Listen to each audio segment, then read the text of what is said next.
G'day, my name's Andrew Johnson. I'm talking with you today from Townsville, Australia. I'd like to commence by recognising the traditional owners of the land on which I stand today, the Gurrumbulburra Wulgarukabar people and the Bindal clan, and acknowledge their elders past, present and emerging.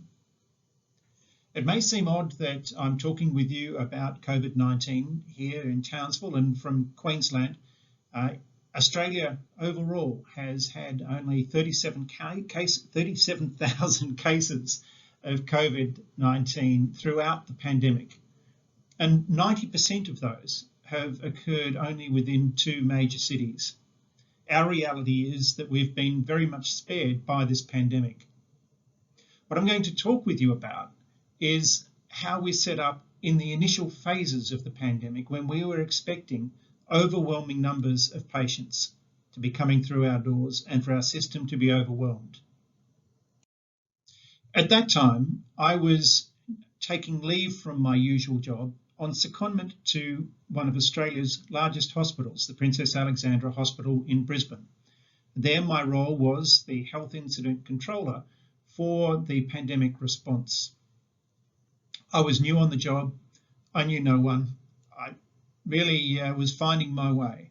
It was an exciting time.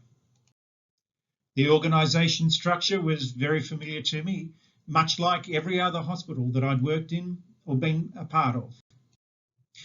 The organisation might have been structured like that, but like every other hospital, that's not really the way that it runs. It runs through the relationships of the individuals within the hospital. It runs on the goodwill of the people. It runs on the back of the busy clinicians, the excellent support staff, and this is a particularly good hospital, recognised as one of the best in Australia and New Zealand. It was a privilege to be running this place.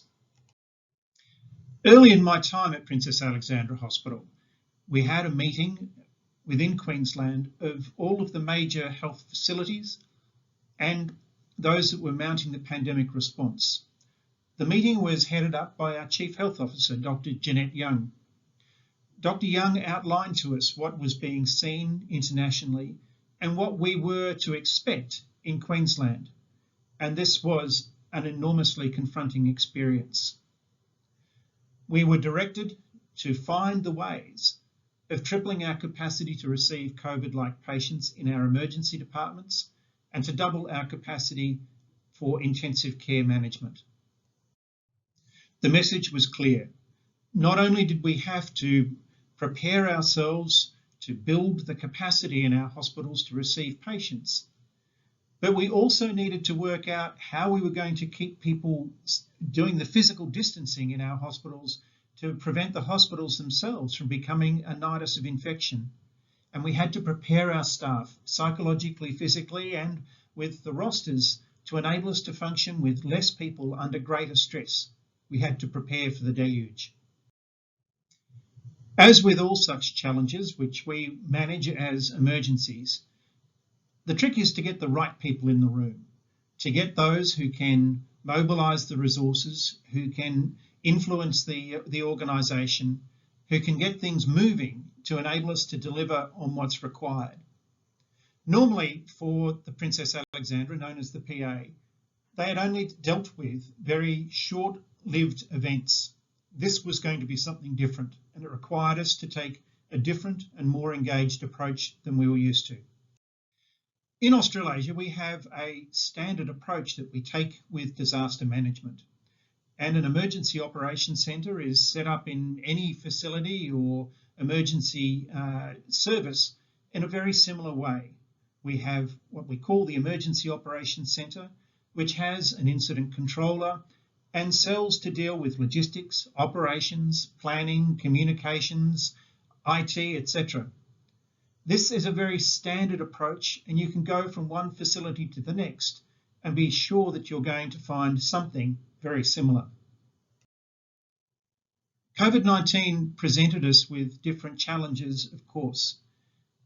One of those was the need to actually shift our thinking and engage with our community. In the meeting run by the Chief Health Officer that I mentioned earlier, we had the Chief of the Health Consumers Queensland Group, who worked with Queensland Health on projects to ensure that our services meet the consumers' needs. But we'd left them out around the planning table. We had not brought them into the room. We had not engaged with them in how we might respond to COVID. As with any challenge, there came also an opportunity. As the Health Incident Controller at PA, I had a level of opportunity to do something different and decided that with such a long-running event, I'd need to make sure that I addressed a couple of other issues on top of the usual things that we do for short events. I needed to have people who were specifically focused on the quality and safety of care that we were delivering and created a clinical governance cell. But in perhaps the smartest thing I've ever done, I decided to bring a consumer representative into the absolute core of our emergency response, the Emergency Operations Centre. We needed to get consumer representation. Meet Phil Carswell. Phil is a force of nature, a hugely entertaining and engaging man. Phil is a genuine consumer of healthcare, having a kidney transplant some years ago. He calls the kidney Kevin in honour of the Prime Minister who funded the kidney transplant service. Kevin and Phil became full members of our Emergency Operations Centre. He was an absolute game changer. Nobody knew quite what a consumer would do on an Emergency Operations Centre.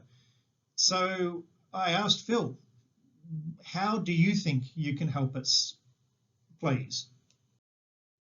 It was a true leap of faith, both for Phil and for our team. None of us knew quite what we were doing with a consumer on the group.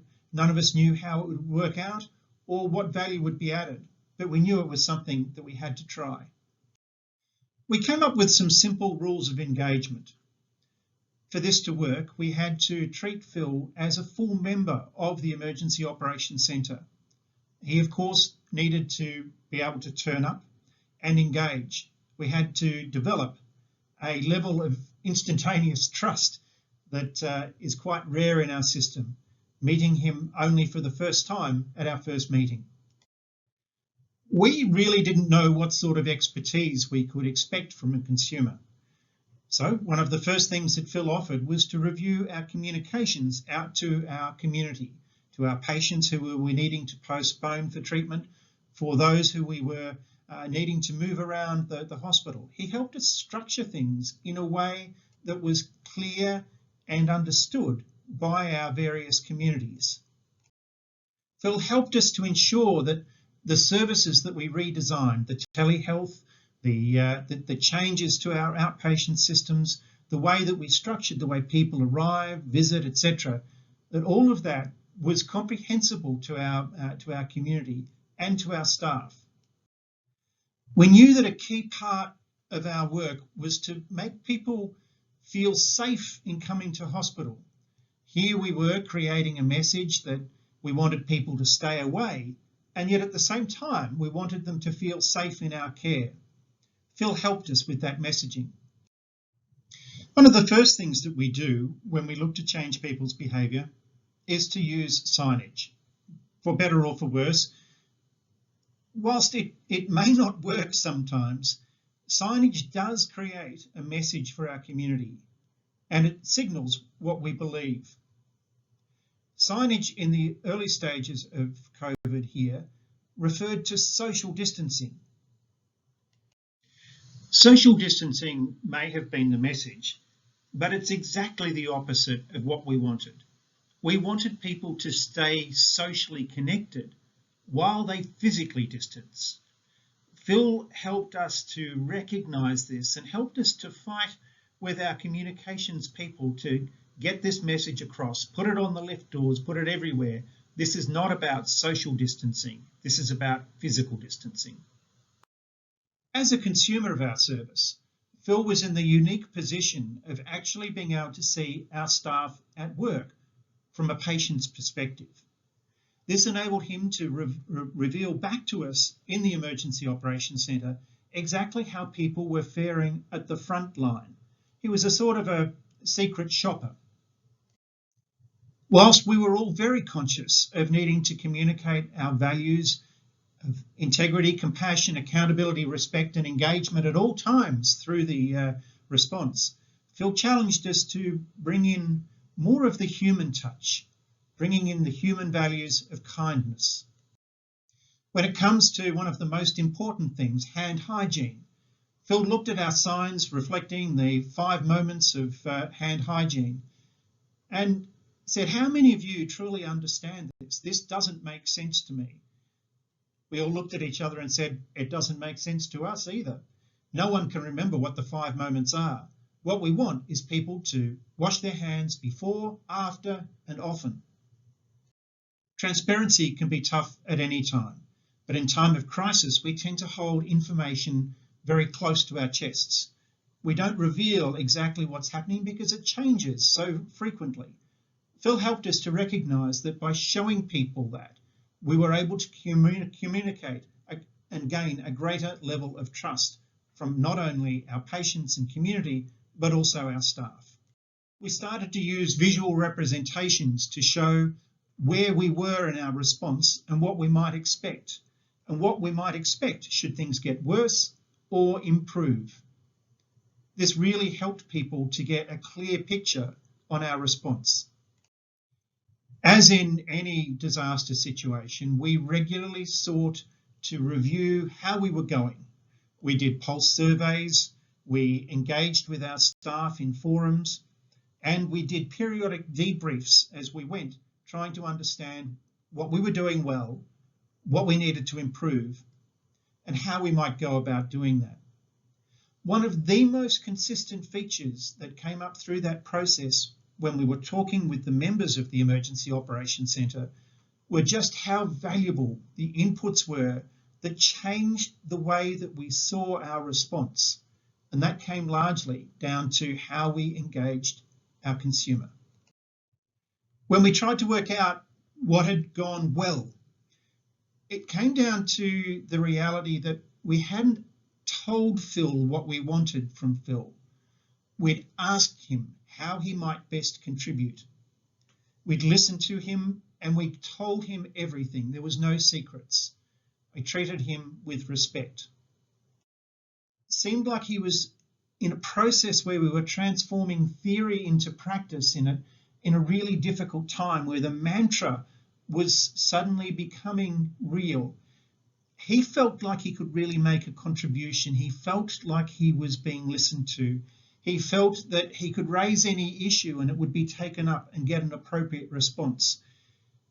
And he could say the things that other people were thinking but might have felt constrained to say. From my perspective as an incident controller, this gave a real sense of nuance and colour to the response. Phil was the beating heart of the work that we did. He shone lights into dark corners and helped us to see the things that were there in plain sight that we'd missed so many times before.